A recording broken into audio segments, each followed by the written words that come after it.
between the last episode and when I recorded this one, I did quite a bit of work in this area off camera, and I probably should have recorded it, but for whatever reason, I thought I was just gonna jump in and do a little detail work and do some stuff here and there, and I ended up doing a whole bunch of stuff and covering a whole lot of ground. So anyway, this is the area that I filled in quite significantly since the last time you guys have seen it. I do want to mention that my audio probably sounds very echoey and tinny right now, which is really awful. I can hear it in my headphones, and it's because at this point I'm recording this in my office and absolutely everything has been dismantled except for my computer and my desk. So I'm in this little tiny room that's very echoey. So sorry about that. I don't like it either, but this will be hopefully this is the only time that this will happen. Anyway, so my idea with this area was to begin to transition out of the city, and I didn't want to just throw a whole bunch of trees down and say, okay, well, we're going into, we're going to leave the city area, now we're going into the woods again. So I wanted to have a little bit of a transition. I thought it'd be kind of nice to add a small development here, which is actually a little bit bigger than I had planned in terms of its size. But I think it works, it looks good, and it does what it needs to do. And in fact, we're going to get a lot done in this episode. I wanted to finish this whole area off. I wanted to finish all the tiles that I laid out in the last episode, and get them all scenic, but I ran out of time and the video was getting really long, so I ended up cutting it short, and due to the move, I actually haven't really made much progress off camera, so you're not missing much right now, I don't think. Hopefully when I get back into it, I can continue to fill in this area, and I might do that off camera because I don't know how interesting it'll be. But there's still plenty of places that we need to wrap up all around the layout, or the route here, and scenic and stuff like that, and I'm constantly talking about that. But anyway, my idea with this area was to create this transition zone, but not go way over the top with details and assets and stuff like that. I add sort of, I don't want to say the minimal amount of assets, but I added enough that the scenes look good and they look complete, but I didn't go so far as to like put mailboxes in front of the houses and little details and stuff like that, which I might end up doing for myself after I release this route, and kind of keep a really highly detailed version for myself. But we'll see how that goes. And I really just didn't want to go too crazy with these areas, just because I'm getting to the end of this route, and I didn't want to add more work for myself than I already have left, because there's still such a high amount of high volume of grid to scenic areas still in much of the city. So I didn't want to create more work for myself, and I wanted to keep it kind of simple. So we're going to bounce around a little tiny bit between these zones around the yard area, and then this sort of transition zone between the two, and do a little bit of detailing and just complete these scenes a little tiny bit more. Right here, we are just to the north of where the interchange is for the Dry Brook branch, and you can actually see it right there in the distance. And I wanted to continue to add onto this scene in terms of adding some history to it, some more abandoned tracks, but make sure that right of way still looks really nice and new, because it's a Class 1 right of way. And I like this a lot because in the future, this route could be expanded upon. Like, I don't think I'm gonna do it, but you guys, once it gets into your hands, there's a lot of potential here to expand north and south on this map, which I think is really cool, and I would love to see how you guys are gonna modify the route once I'm done with it. But I'm pretty happy with what I've got so far. But again, I'm trying to add in some more of these abandoned tracks in the parking lot and in the asphalt and stuff like that, and I think that just looks really cool. I love seeing that kind of stuff when I'm driving around, and you go over a grade crossing, you look in the distance, and you can kind of see like just the top of the railhead kind of sticking out, peeking off like in the distance through some parking lot or something like that. It kind of just makes you think, or it makes me think, wow, that's kind of cool. I wonder what that business used to be, or it would have been really cool to watch them switch cars here back in the day, stuff like that. So it always gets me thinking, and I wanted to incorporate that into this as much as possible. But the thing is like I wanted these to be businesses that are still in business. They haven't gone out of business. They just don't have rail service anymore. So I like what I'm doing here, where I put those trucks right on top of the track there, and in my head, I'm picturing that maybe that was the loading dock where maybe they would get boxcars full of goods, and they would, that was the loading dock, so that's where they would unload or load the boxcars. And now they don't need rail traffic anymore, or rail cars, so they're using trucks. But, what are they going to do? They've got building, and the building is made a certain way, so they're utilizing what they've got, and they're using the old rail loading dock for their trucks. So I think that's a pretty neat idea. And I've definitely seen that in real life. I'm sure you guys have too. And it definitely adds to the character, I guess, of this route, which is what I really love. And same with like the cracked asphalt pavement and stuff like that. It just adds a lot of character to each scene.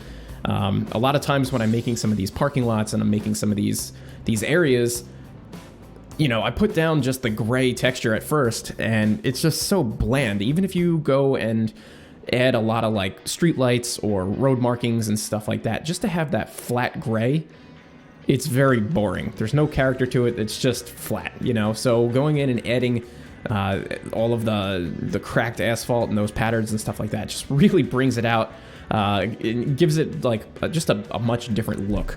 And I've seen a lot of you guys' screenshots, and sometimes I see that your parking lots or your roads and stuff like that are kind of flat like that. So my tip for you guys would be to add a little bit more of that cracked asphalt and stuff like that. And there are other textures out there too. It's not just these 2 ones that are on the download station. There's plenty of other ones that are out there that you could use that have varying, color tones and stuff like that. This is just the ones that I've picked for use here, and the ones that I like the most. I kind of like the darker pavement with the lighter highlights. That's sort of what it looks like up here in the Northeast. You don't want it too dark. I think, unless it's brand new pavement, that usually is like, it doesn't stay that dark for very long, maybe 6 months or something like that, and then the sun bleaches it out. But anyway, so I still need to kind of work out exactly what I'm going to do with this large lot back here, because as it is right now, it still feels kind of empty. Like I think I need to add maybe some more division points or something like that, like things to just break it up a little tiny bit more, because it just feels like this big expansive thing of pavement. So I need to work on that a little tiny bit, and that's something I might do off camera, maybe during a live stream or something like that. Right here, I'm doing my normal technique of copying and pasting in some of these trees so that I have the area filled in, and I can kind of see and get a feel for what the shape of the area is going to look like and how it's going to feel and stuff like that. So I just pasted those in, and now I'm texturing around there to get rid of those hard edges. And I'll go through and I'll probably soften it up a little tiny bit more and add some softer edging and stuff like that, some more shrubs and grasses. Okay, so now we are moving our way back north more, up towards the yard, and I think this clip might have gotten mixed up. I'll find out in 1 second when we get to the next clip.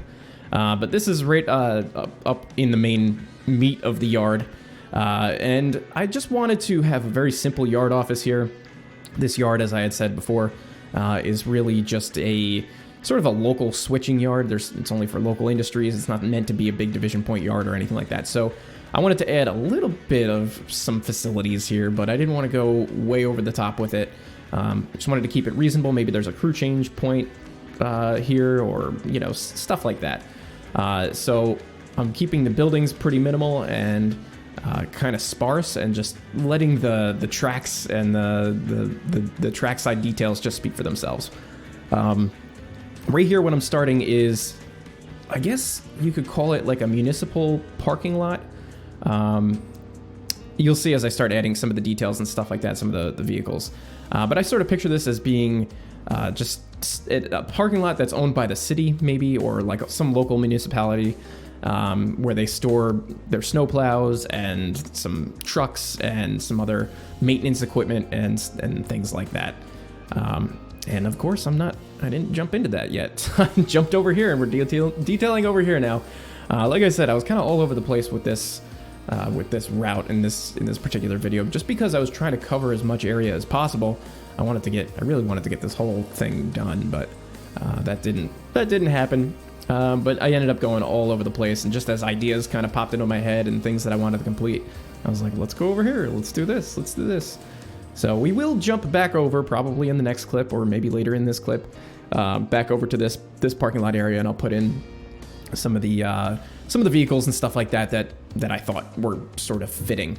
But I like this idea with this sort of, I don't want to say low income, but lower income looking houses. Like, these are probably cheaper houses and not the best neighborhood. It's right next to the rail yard and everything like that. It's loud. It's not an ideal location for people. So I like the way that it looks, and I like the way that it feels. It's very similar to some neighborhoods that I've been through out here in Rochester, and as well in other parts of New York State, where it just has like a very simple sort of feel to it. There's not a whole lot of landscaping or anything like that. It's just a couple of houses, one after the other, and they're just kind of plopped down, and that's about it. There's not really a whole lot of character. So I did want to include that, and I think that it seems it fits really nicely, even though it's sort of like a mixed zoned area. Like, there's some industrial stuff right nearby, and then there's some houses. So I like that feel where it's like, 50-50. That adds a lot of character in my opinion. But so here we are back over at that parking lot. These are the only snowplows that I know of, and I think they're some kind of like European thing.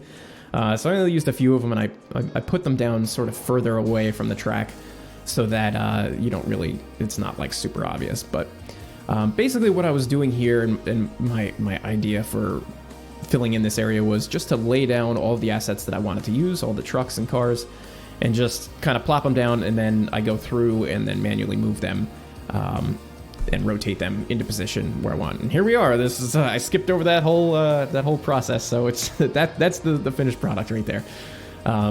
Again, like, some of this stuff, like, I don't record anymore because it seems like a little redundant. Like, you guys know what placing cars and rotating them and stuff like that. It's pretty boring, so I don't really want to fill my video time with that sort of stuff.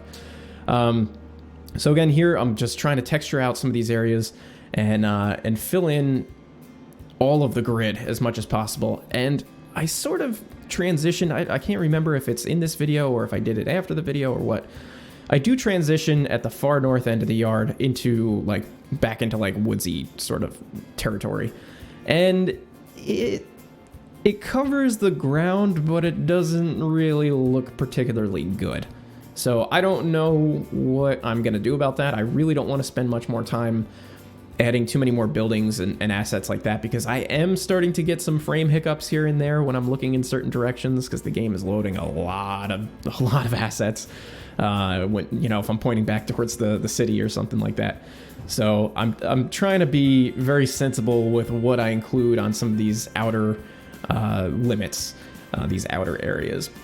And this isn't meant to be a yard that you're really going to be operating too much in. This is sort of like an accessory yard for the rest of the route. Like, the main focus of this route is the branch, the DBEV branch, and this is just sort of an additional thing.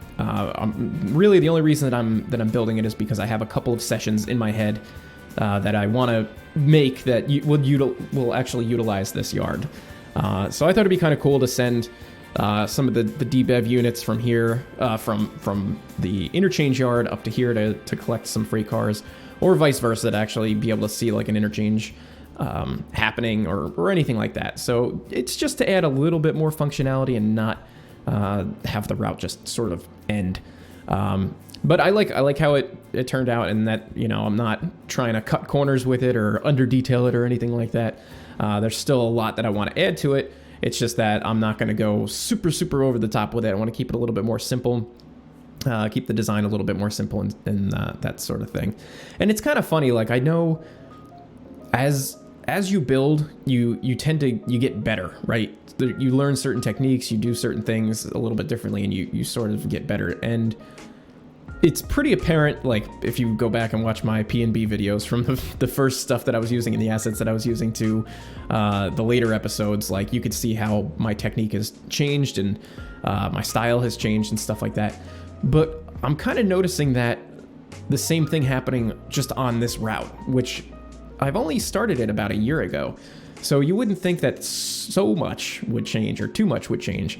I mean, there's obviously still the same themes. I still am doing and using the same assets and stuff like that. But just the way that I'm placing assets or laying things out, like I feel like has evolved just over the course of I don't know, what is this, 16 videos, you know? So I think that's really cool. Like I think it's good to be able to see progress, I guess. That's really what I'm trying to say.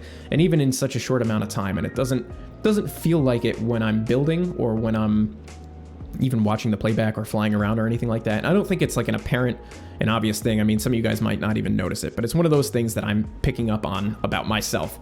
And it sort of helps to make these videos for me to like critique myself, so to speak. You know, like I can do the build, and now I'm watching what I did back, and I'm looking at it sort of a different way, and I'm talking about it, you know, instead of where when I'm just doing the build by myself, you know, I just have that voice in my head that's like, do this, do this, do this, you know. But there's no point where I sort of take a step back from the canvas, so to speak, you know, and look at it as a whole. And this is kind of that chance for me to step back and look at it a little bit differently. So then when I get back into building, I've got some new ideas, or maybe I noticed something that I didn't like, or, you know, that I want to change, and I noticed it during this part when I'm doing the narration and stuff. So I can make a little mental note, and then I can go back and make those adjustments or whatever it might be. But it is pretty helpful in some really strange way. I never really unexpected consequence of making YouTube videos, I guess. And I think other like builders, like world builders for Trainz or City Skylines or, you know, any of these other games and stuff, I think people would all agree that they probably have a similar experience. But that's it for the time lapse. This was a little bit of a longer video. These are some really great cinematics, in my opinion. I think that like this shot right here is awesome. Like I love this. It looks so good.